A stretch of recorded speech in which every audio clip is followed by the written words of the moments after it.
Добро пожаловать в Дом-музей Петра I. Это старейший музей города Таллина. Правда, музеем он стал только в 1806 году, а история самого дома началась гораздо раньше, в конце 17 века.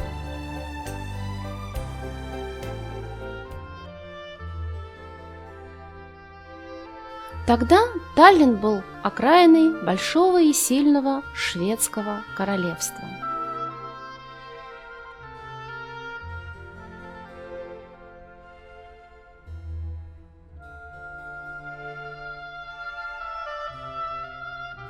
Город жил своей жизнью, а за городской стеной простирались огороды. Но, как гласит древняя мудрость, кто хочет мира, готовится к войне. И Таллин помнил об этом. У Швеции в те далекие времена было много завистников.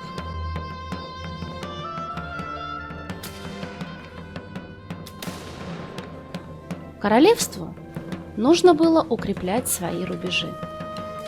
У горожан отняли огороды, чтобы на их месте построить новые укрепления – бастионы.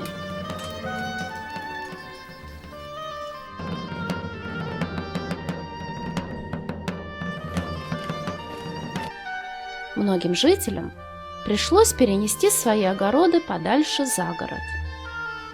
На бывших пастбищах, близ моря, горожане стали строить новые дачи. Одним из дачников стал бургомистр Герман фон Дрентельн. Дрентельн был богатым и влиятельным человеком из старинного купеческого рода. Один из домов Дрентельна находится прямо у Ратушной площади. В 1700 году спокойная жизнь закончилась, и началась война.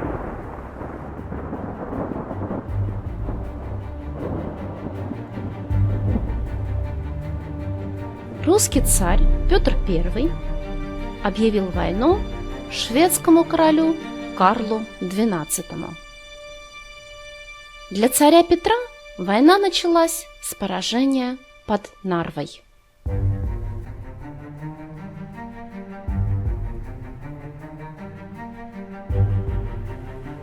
Король Швеции хорошенько отметил победу.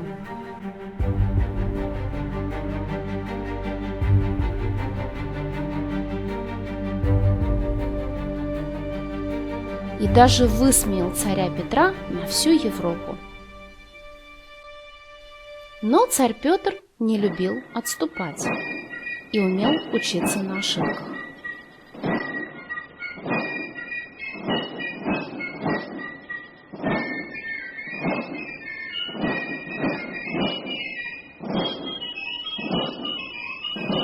Скоро войска Петра I стали одерживать победы над шведскими городами.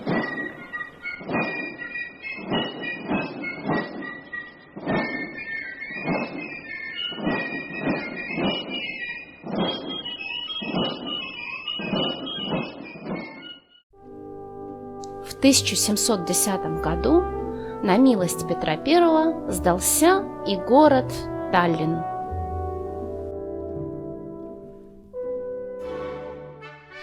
Почти на 10 лет Таллин стал главным военным портом для царя Петра.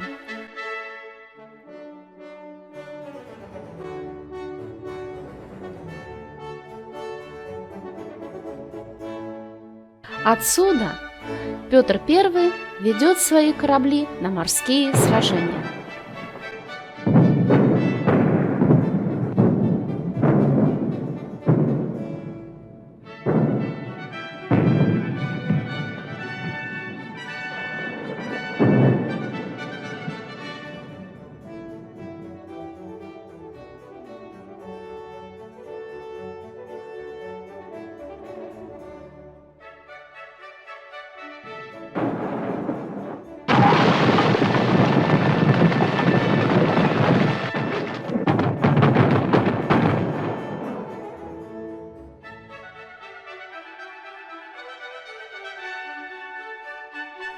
Чтобы все держать под контролем, Петр I в 1714 году поселился поближе к морю, на бывшей даче Дрентельнов.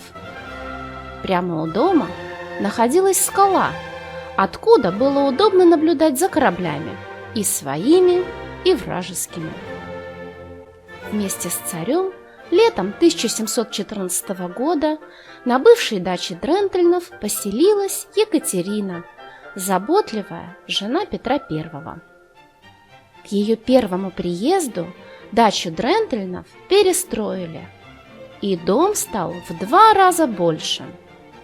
Не забыли и о европейском комфорте. В доме появился ватер-клозет, а во дворе баня с небольшим бассейном при ней.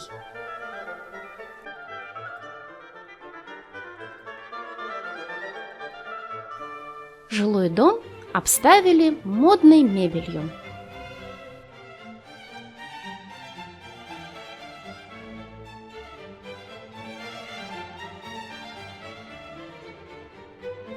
Кое-что Петру не подошло по росту, а что-то подошло царю замечательно. Екатерина провела в доме все лето 1714 года. Она устроила у дома свой собственный огород. Чего только не росло в этом огороде, даже клубника. Похоже, царская чета обосновалась в доме надолго, решила хозяйка дачи, вдова Дрентельна, и пожаловалась в магистрат. Царь обижать ее не хотел и тут же выписал ассигнацию. За дом Петр щедро заплатил хозяйке 1400 рублей. К 1718 году царь прикупил и соседние дачи. На этих землях Петр заложил парк и новый дворец, а прежний дом стали называть Старым дворцом царя. Свое новое творение Петр I назвал Долиной Екатерины в честь любимой супруги.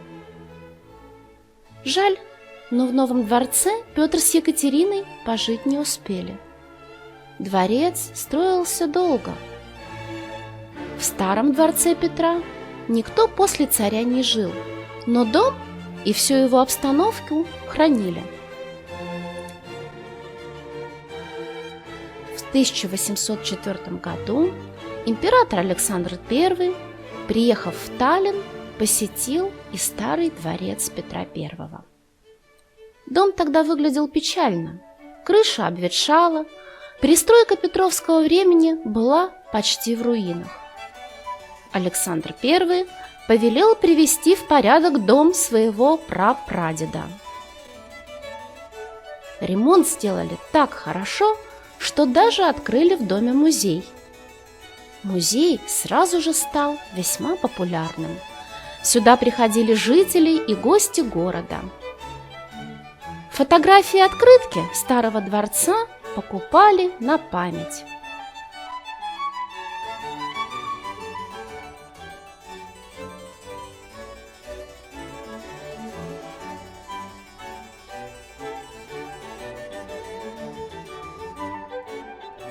Путеводители рекламировали дом Петра и обещали, что здесь можно увидеть халат и туфли Петра I. Посещений было так много, что к дому приставили часового на круглые сутки. Потрясения начала XX века не коснулись дома-музея Петра.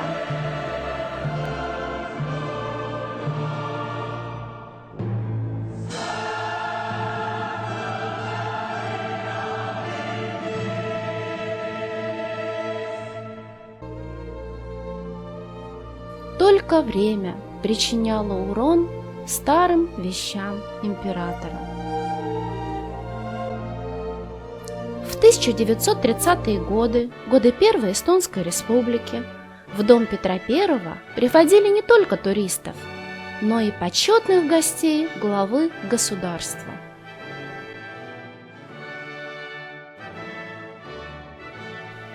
случались курьезы. Поклонники старины ухитрялись выдергивать перья из подушки Петра или отрывали лоскут с балдахина кровати на память. В 1941 году музей стал частью городского музея города Таллина. Но это уже совсем другая история.